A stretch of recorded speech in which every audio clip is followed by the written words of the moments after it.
नमस्कार, तुम्ही पाहताय जेपी न्यूज। प्रत्येक बातमी जी खास असते, नवनवीन अपडेट्सच्या बातम्या मिळवण्यासाठी आमचा चॅनल सबस्क्राईब करा आणि बेलचे आयकॉन नक्की क्लिक करा।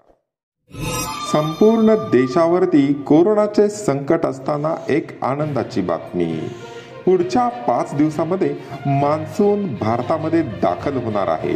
भारतीय हवामान विभागाकडून देण्यात आलेल्या माहितीनुसार नैऋत्य मोसमी वारे म्हणजेच मान्सून शनिवारपर्यंत म्हणजे 16 मे पर्यंत दक्षिण बंगालचा उपसागर, दक्षिण अंदमान समुद्र आणि निकोबार बेटावर दाखल होण्याची शक्यता हवामान विभागाने वर्तवली आहे।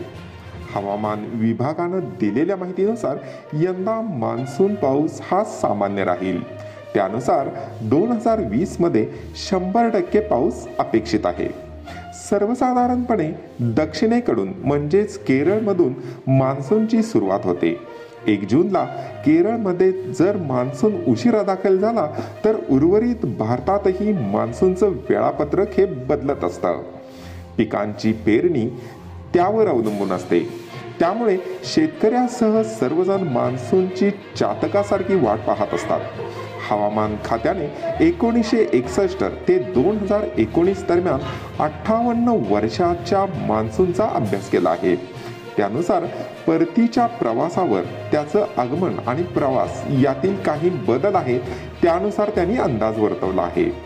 स्कायमेटनं दिलेल्या माहितीनुसार तेलंगणा, आंध्र प्रदेश, महाराष्ट्र, गुजरात, मध्य प्रदेश, छत्तीसगड, ओडिसा, झारखंड, बिहार आणि उत्तर प्रदेशात मान्सून 3 ते 7 दिवस लवकर किंवा उशिरानं येण्याचा अंदाज व्यक्त करण्यात आला आहे।